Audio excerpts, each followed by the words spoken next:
എല്ലാവർക്കും നമസ്കാരം. ഇന്ന് നമ്മളിവിടെ പ്രതിപാദിക്കുന്ന വിഷയം ഈ പലതരത്തിലുള്ള രോഗങ്ങൾ കൊണ്ടും സർജറികൾ കൊണ്ടും അതുപോലെ തന്നെ ആക്സിഡൻറ്റ് മൂലമുള്ള ചികിത്സ കൊണ്ടുമൊക്കെ വളരെയധികം കഷ്ടപ്പെടുന്ന രോഗികളുണ്ട്.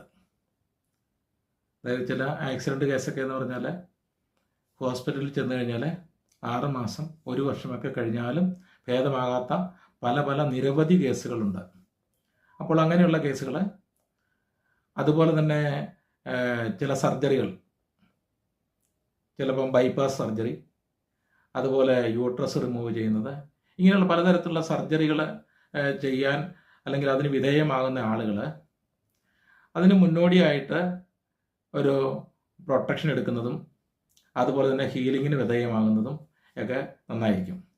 അതുപോലെ തന്നെ ആക്സിഡൻറ്റ് സംഭവിച്ച് ഏതാനും മണിക്കൂറുകൾക്കുള്ളിൽ ഇതുപോലുള്ള കേസുകൾ റേക്കി ഹീലിങ്ങുമായിട്ട് ബന്ധപ്പെട്ട് കഴിഞ്ഞാൽ പെട്ടെന്ന് തന്നെ ക്യൂറാകാൻ സാധിക്കും.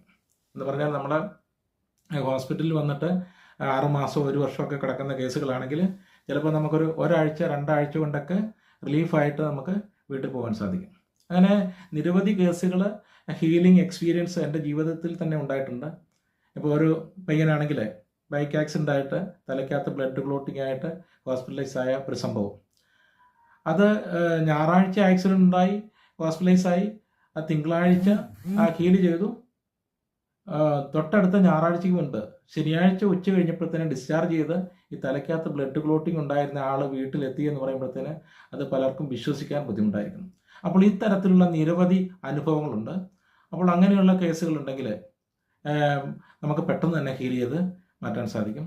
അങ്ങനെയുള്ള ഹോസ്പിറ്റലൈസ് കേസുകളൊക്കെ ഉണ്ടെങ്കിൽ നമുക്ക് നേരിട്ട് ബന്ധപ്പെടാവുന്നതാണ്. എൻ്റെ വാട്സപ്പ് നമ്പർ ഞാനിവിടെ കൊടുക്കുന്നുണ്ട്. 7558882188 7558882188. Okay, thank you.